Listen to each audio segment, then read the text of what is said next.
Well, hi, everybody. I would like to welcome you back for another episode of Living United with Nashua Business. I want to tell you this is a little bit special of an episode, a little different than we normally do. Instead of interviewing a local business, I'm actually interviewing a local nonprofit partner of ours, somebody who I've known for a very long time and does some just incredible work in our community. So I wanted to bring this to the air for you. And we're going to start by introducing you to my friend, Charles Okorie. Charles is the founder of an organization called the Thank You Project. And in our community does a really great fundraiser called the Water Walk that we're going to talk about in just a minute as well. So Charles, welcome to the show. Good to see you again. Thank you, Mike. It's always a pleasure to have this opportunity to talk about what we're doing. It's exciting to have you back. Now, let me ask you about your baseball cap. Is that the Chicago Cubs, or what does that C on your hat stand for? Honestly, some people think it's Charles, but not even close. I have my kids at Cornell University, and they take my money and they give me a hat. Well, I had It's Cornell. Cornell. So I had a kid who, my daughter went to UNH, and I got to tell you a very funny story before we start. Okay. So one of her very first work study jobs on campus was she worked for the fundraising department for UNH. And they have a system there which is pretty sophisticated. It's all computer driven. And she's sitting in front of her computer and they kind of spin up names for who's your next call going to be to. And then they will call and they have a script and it's like, hi, my name is Casey. I'm calling from UNH. I'm a student here. Wanted to find out if you'd be interested in supporting our university in some way, right? You've gotten these calls from Cornell, I'm sure. Yeah. And so guess whose name comes up on the computer screen? Your name. Me. Right. So she calls me and I pick up the phone and I see it's from the University of New Hampshire. And I say, hi, how may I help you? And she says, Dad, it's me.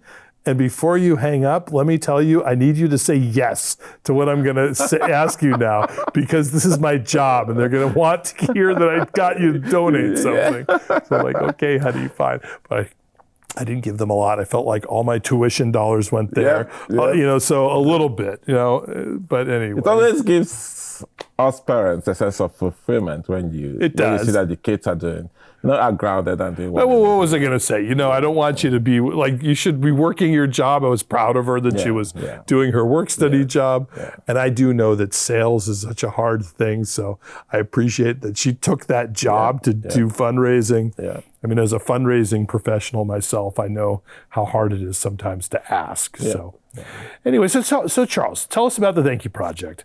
What is your concept? What is the vision? What are we doing here? Actually, somebody asked me this morning, Charles, when is this Thank You Project, Water Walk program you guys are doing? When is it going to end? And I didn't lose a bit when I told him it was gonna, for me, it will stop when I take my last breath. Yeah, well, if I know the Thank You Project, a lot of what you're doing is expressing gratitude for the good things in life that you've received, that all of us have received. Yeah. I think that sometimes it's easy for us to forget that we, success in life is sometimes it's a lot of hard work and a lot of luck. A lot of providence. Yeah, it's blessings, and we don't control that, nope. But it's handed to us. And so you do what you will with it and do something good with it. And I think that's what you're trying to do here. Yes. Back to your original question as to Thank You Project. It's very simple. It's a mission that is born out of our sense of appreciation and gratitude for everything that we have, which have mostly fallen on our laps. Not that personally I'm the first person to confess, not that I'm the most hard-working guy around, not that I'm the smartest guy amongst my peers, but you just see things work out for you. Yeah. And when you really look through it, if you are realistic and honest to yourself, you appreciate that it wasn't just out of your human effort. That's Right. much more to it than just, for instance, getting your kid amongst all her friends, their peers that went through kindergarten to wherever they are, Right. to get to an Ivy League school, get an Ivy League from my village in Nigeria. How could I have thought of the kids, not just one or two graduating from there? I have, actually, my last son now, that's the one that really most sobering to me, just got an offer from Harvard to come and to go to Harvard and play basketball. That's For them. incredible. You know, things like that. It's not like, Yeah. and you look, it's not that you're not hitting them on the head. You're not. Let's speak for yourself, buddy. Maybe you're not hitting your kids on the head. No, but you see them, doing what they're supposed to do. Yeah. And personally, I'm a realist. Yeah. And I don't take anything for granted. I try to be introspective. And I realized that this is just providence. So I have to thank God. I have to do something to justify all these things that are happening positively in my life. So that's why I'm stuck with it. So you immigrated from Nigeria. Yeah. You found foothold and success in the United States. Yep. And you've decided to give back to the world, to the community at large, in a way that's meaningful to you. That's correct. And what I think that you've done is to help create clean and sustainable access to drinking water in the home village where you're from. So tell us about that. What does water mean to you? Because I think water is something that in the United States we take for granted. I got up this morning, I went to the bathroom, flushed the toilet with water that is by all means clean and potable water. I took a shower, I brushed my teeth, I made some coffee, I made myself a shake for breakfast, and washed some fruit in water, all water. And I didn't think twice about that, except I knew we were going to be talking today, so I thought a little bit about that. But I definitely take it for granted. What does it mean? What does water mean to you that's maybe different from me, who's grown up with that assumption? So something happened. Growing up, I didn't grow up in the village. I grew up in the city. But my dad took us to the village every Christmas to see his folks in the village. So growing up, I had that experience of spending a week or 2 weeks in the village, in my village, Ututu. Then we'll go back to the city. Where I lived in the city, I had running water, refrigerator, everything, right? Electricity. But each time we went to the village, it was a totally different ballgame. We had to live like them, practically. We go to the stream, you can travel all the way with water, but at the end of the day, that's not going to be enough for 2 weeks. Then I was privileged to walk the distance, to feel what they felt, to live how they lived. They wake up in the morning, they go to the river to get water.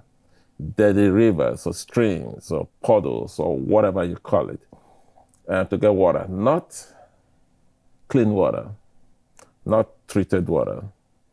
And in the afternoon, they go again. Sometimes you walk miles for this. And there are different seasons in Nigeria, whether the rainy season or the dry season, they have the Harmattan season. So depending on the season, this section, the water might dry up here and they have to walk further down to the next tributary for that water. So while we were doing that with them, I felt growing up what the drudge, what they had to contend with just for water. And coming to the United States, I've been here it came end of 99. Then after some years, I realized it just dawned on me. Is this all there is to your life? Is this what if you passed on tomorrow? There's nothing, you have nothing to show for it. I have all the abundance here. I see everything, all the privileges I have here. And I know that the people, we're not talking of cell phones, we're not talking of electronics, we're not talking of any technology. It's just water. And I couldn't get myself to help them provide clean water for them. So let me ask you this. Who is it in the villages who actually goes and fetches the water? Oh, women and children. The men don't. Yep. Because it's different from here. Yeah. You know, the men are like I don't know the best. I'm trying to really be nice about it, but they don't do anything. They just sit at home. Well, in my family, that's what they say all the time. Yeah, that my wife and daughter do everything. The women and the children do all the chores, right? Yeah. So they cook. They get the water. They must go to the farm. They do everything. The guy sits down there, and they provide. They serve him really. Mm-hmm. You know, he comes. His meal is there for him to eat. How much time would you say is spent by an average child or woman in getting water, sort of per day? Give it at least 4 hours. Yeah. So that's half. So that's half your waking hours, maybe a third of your waking hours for water, just to get water. To get water. So what don't you do during that time? You don't go to school. You don't have meaningful other opportunities. There are lots of, the water that you provide for them, really, I later realized the consequence of this. It's even beyond water, because now you impact their health. They don't get sick from the dirty water and the bacteria and all the microorganisms that are in the water. So you prevent that. And before you know it, it impacts their life expectancy. Let's say I checked out the other time. See, the life expectancy for a male is like 50. For a female, women live longer than men. For the woman, it's like 54. So before here it's in the 70s. Yep. Just with water, if we can add 5 years, we're not trying to save the world, really. It's like starting from our little corner. Yeah, so what you're doing is literally extending people's lives and the quality of their life. That's precisely it. The next generation, because it's constant, they're all solar powered.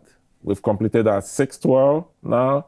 The water walk we're going to have on the 14th of September, we are projecting that the funds that will be raised from that should be enough to start and complete our 7th well. So you're building wells in the village where you're from. Yes. And also from the village where your wife is from. Where my wife is from first, then mine. Yeah, you've told me that before. Smart man. So, absolutely. Happy wife, right? Happy life. But you're building wells in those villages that allows people to really just access clean drinking water. That's an expensive proposition. Yeah. The Water Walk is the event that the Thank You Project sponsors every year. That's correct. How does the Water Walk work?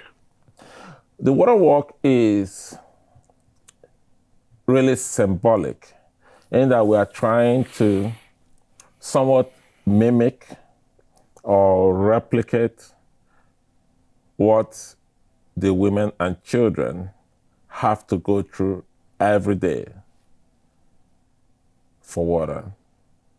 So we start from Greeley Park and walk down Concord Street to that main street by Concord Street intersection. So near First Church? Near First Church. We go to Nashua River with empty Home Depot buckets. And they don't have to fill it because it's symbolic. Then we'll walk back with the water to Greeley Park again, just to show what people have to go through for water. Yeah. I would do it once a year. and people come, it's a huge blast, most especially for the kids. Yeah. Family friendly program, and beyond that, they get an education as to, there are lots of things to take for granted so that they will know that there are people that don't have water. Much of what we do, I realize, is born out of ignorance. When people don't know that a particular situation exists, how will you even try to profile a solution to it when you are not aware that it's there, that there's a problem? But when you tell them, then they'll, not only it will help them in their use of water here or conservation, they will also think about the other people. It will open they'll be more global. And they'll have more empathy. And they'll have more empathy. Exactly, in their outlook to life. So this is going to be your 7th annual? This is the 9th. 9th annual water walk coming on. What day did you say? September 14th. It's a Saturday. It's a Saturday. Okay. Registration starts at 8:30 a.m. The walk, then we'll have people, speeches from representatives, community leaders, everybody, some churches, schools. Yeah. Then they'll walk down. We'll start walking like 9:30. And so you sign up in advance, I presume? People register in advance? People can register now. Okay, so online. I'm guessing they just go to your website, Thank You Project? Yeah, that's just correct. kind of Google it, the Thank You Project, Nashua, New Hampshire. I know it'll come Project, right up. you can do thankyouproject.org, or you can Google Water Walk 2024. And then you sign up, and you also can have an opportunity to make a donation. That's correct. We've received some donations right now. It's ongoing. I had someone that made a donation from Tennessee last week of $100. How's kind? Yeah. So, and realistically, anybody that makes a donation of $25 automatically receives this T-shirt, the Water Walk T-shirt. This T-shirt, T-shirt. One just like this? One like this. Okay. One like this. One like this. I actually have one, so thank you. So I wanted to say, what I appreciate about this event is I appreciate it for its simplicity, and I appreciate the power of the symbolism. I also appreciate that there are not a lot of things that people get involved with locally that affects really other people in another part of the world that is a very different part of the world. And it's such a great way for a person to make a difference for humanity's sake, not just for the local community's sake. Yeah, I'll now tell you something too. I'm sure I have mentioned this before. Part of what drove me to this is I try not to talk religion, but I go to church, right? Yeah, I go to church every Sunday. I try to go to church every Sunday, right? Religiously. It came a point when I'm sure you must have heard of this. It's a particular scripture in the Bible that says, faith without works is dead. So I was saying to myself, I was doing faith. I wasn't doing anything beyond that. It's like you show up. It feels hollow. It's empty, not just hollow. It's empty. You understand? I do. Who are you fooling? You say, I love God, I'm doing this, you quote Bible, Genesis or whatever to Revelation, but you're not doing nothing. You're not doing anything for the next person, that you see, real life, Yeah. So what's the essence of your religion or your faith? It's empty. You're just being delusional, you're deceiving yourself. So that was partly it. That was the motivation, for me. Honestly, I can totally relate to that. Yeah. There have been times when I've been sitting in services and I have felt similarly, am I really doing something to actualize, what we're supposed to do, what's being taught to us? And I love that, and you've taken inspiration from that and said, well, maybe I can do better. Maybe I can make the world a little bit better than than when I leave than when I came in. And the best part is, it just dawned on me. It's like I always say, I'm just a front for this, because this is what affects everybody. I know that there's more than 90. I don't want to say 100%. Let's say 99% or 98% of people have a good heart, have good intentions, want to do the right thing, right? So I don't want to talk about 2%. The 2% might be, maybe they don't know, because if you educate them enough, they'll fall in line. Yeah, maybe. Right? So I'm saying to myself, look, the 98% of people that want to do good, right? All we needed to do is to reach the 98% and get $1 from each person. Look at the population of the United States. It's over 300 million people. I'm not talking about the population of the world, right? We're talking about billions of people. So if we can reach all the people with good intention, which is humanity, because I believe it's an innate quality in every human being to do good. You are born with it, to do good, unless you learn otherwise, right? The instinct is to do the right thing, not hurt somebody. So if we can reach these people, if we reach 100 million people worldwide with $1, please can you do the math for me? It's $100 million, and nobody will feel it. Nobody is going to be inconvenienced by parting with $1. So that's our mission. Plain and simple. Reach as many people as we can and tell them it's just $1. So what can you do with $100 million in terms of water security? What I'll do with $100 million is going to be huge. Yeah. Governments are going to be scared. The billionaires are going to be jealous. You understand? I do understand. Yes. So how much does each well that you've dug cost on average? Each well is $35,000. $35,000. We've done 6. That's amazing. And congratulations. I got a call. I spoke with Nigeria 2 days ago. And the best part is each of the wells, solar powered. I told you this before. They are all self-sustaining. Yeah. And beyond that, that's part of the best thing that happened to my life, because I realized I tried to do some study as to, why most of the projects that are being instituted by developed countries, in developing countries, why they don't survive or fail. I realized it's maintenance. When they leave, like you go, let's take, for instance, you go to Afghanistan, they build all those wells, try to develop the place.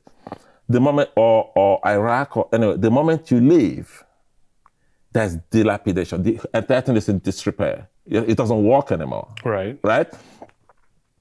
But the best thing about what we're doing is, maybe we have the benefit of knowing the terrain and the people, because I come from there, my wife comes from there.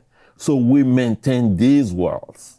If any boat needs fixing, we'll go back. I got a call that was one of the wire to one of the wells, you understand, got twisted. Sure. Yeah, and it didn't work for a couple of days. They started screaming, and they called the engineers that are doing the work, the consultants that are doing the work, and they went and fixed it. And it's working again.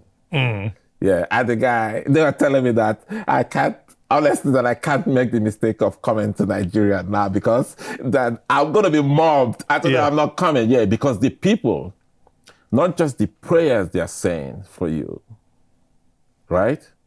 Because they never saw this coming, right? But it's like their life.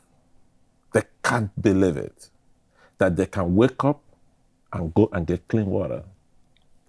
What a thing. Zero cost. What a thing to now be able to take for granted for them as well. Exactly. I experienced just a tiny bit of this when my wife and I went to Honduras last year and on a service project with the Rotary Club. Okay. And the water there is also terrible and undrinkable. And, you can only drink bottled water. So if you take a shower in the morning, you have to keep your mouth shut. Wow. Otherwise, you drink any of that, you're gonna get dysentery. It's bad. And the water that's bottled is more expensive than Coca-Cola. And I'll tell you, there's a lot of little kids with a lot of bad dental issues because they're drinking Coca-Cola. The sugar. Yeah, the sugar. So water is, not having access to good, safe, clean drinking water causes you also to do things that you wouldn't otherwise do. They're not healthy for you either. So Charles, we're about out of time. I just have to say, you're one of my favorite human beings in the whole world, and I applaud you for the work you're doing. It is unbelievable. It's really giving so many of us in Nashua, a voice to be able to say, yeah, we can change the world a little bit too. Oh, we can. I am a firm believer in this simple saying. To him, much is given. So much is expected. I believe I've been given a lot. And the date for your water walk is? September 14th. And it's on Greeley the Park, water walk, thankyouproject.org. Thank you for the ORG Water Walk 2024. Fantastic. Charles, thank you for joining me today and for what you do. I mean, you make all of us a little bit better. So I appreciate it. There you go, Mike. Really good. Thank you so much. Listen, nobody that comes on my show ever leaves without a gift. So I brought you a baseball cap. This one doesn't have a C for Charles on it. It has a United Way logo on it, but I can swap it. You can swap it. It's yours to keep. There you go. So I really appreciate it. Listen, to all of you out there who've watched this show, we appreciate you listening today to Charles, his story about the Thank You Project and the Water Walk, and I encourage you all to join us in just a couple of weeks, September 14th at Greeley Park for the 9th Annual Water Walk. We'll be back in a couple of weeks with another show. Until then, please be kind to each other because great things, they really do happen when we live united.